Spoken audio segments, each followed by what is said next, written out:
10ই জানুয়ারিতে বঙ্গবন্ধু আসার পর, অর্থাৎ ১৬ ডিসেম্বর থেকে 10ই জানুয়ারি এই সময়টিতে সেন্ট্রাল ব্যাংকের অর্থ, টাকা, কড়ি, সোনা, দানা এবং বাংলাদেশ মিলিটারির বা পাকিস্তান মিলিটারির যে এই অংশের যে সকল সামরিক অস্ত্রশস্ত্র ছিল সব ভারত কব্জা করে নিয়ে গেছে।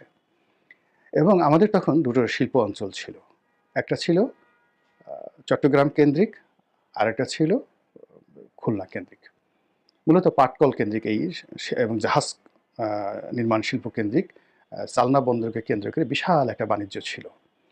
আর ঢাকাতে তখন আসলে তেজগাঁতে এখানে ছোট ছোট শিল্প কলকারখানাগুলো ছিল।